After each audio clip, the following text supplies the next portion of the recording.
వందే మాతరం గేయంపై చర్చ ఇప్పుడే ఎందుకు? పార్లమెంట్లో 10 గంటల పాటు వందే మాతర గేయంపై చర్చ జరిగింది. జాతీయ గీతం మీద చర్చ జరగడం మంచిదే, శుభ పరిణామం కూడా. కానీ ఇప్పుడే ఎందుకు చర్చ జరిగింది అన్నదే ఇప్పుడు చర్చనీయాంశం. మోదీ సర్కార్కు దేశభక్తి మెండు అని జనం చెప్పుకోవడానికా, ప్రధాన ప్రతిపక్షానికి దేశం కంటే రాజకీయానికి ప్రాధాన్యత ఇచ్చిందని చెప్పడానికా?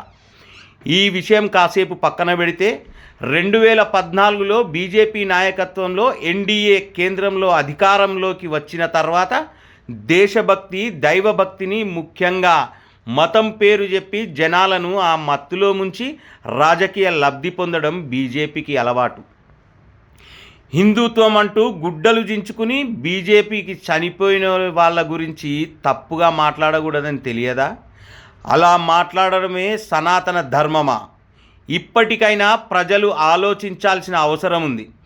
వందే మాతరం గేయంపై చర్చ సందర్భంగా నెహ్రూ ప్రస్తావన తెచ్చి కాంగ్రెస్ను చెడ్డదిగా చిత్రించే ప్రయత్నం చేశారు సాక్షాత్తు పీఎం మోదీ.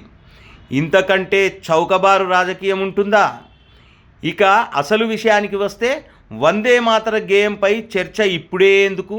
వందే మాతరం 1950లో భారత గణతంత్ర జాతీయ గీతంగా స్వీకరించబడిన గేయం, అంటే 75 సంవత్సరాల క్రితం. దీనిని 1870లో బంకిం చంద్ర చటర్జీ సంస్కృతీకరించిన బెంగాలీలో రాశారు. అంటే దీనిని రాసి ఇప్పటికీ 155 సంవత్సరాలు. దీన్ని మొట్టమొదటగా 1882లో చటర్జీ బెంగాలీ నవల ఆనంద్ మఠంలో భాగంగా ప్రచురించారు. అంటే ఈ గేయం 123 సంవత్సరాల క్రితం జనబాహుళ్యంలోకి వచ్చింది. ఇక్కడే అసలు సందేహం మొదలైంది. వందే మాతర గీతాన్ని జాతీయ గీతంగా తీసుకుంది 75 సంవత్సరాల క్రితం, రాసింది 135 సంవత్సరాల క్రితం, అచ్చయింది 123 సంవత్సరాల క్రితం.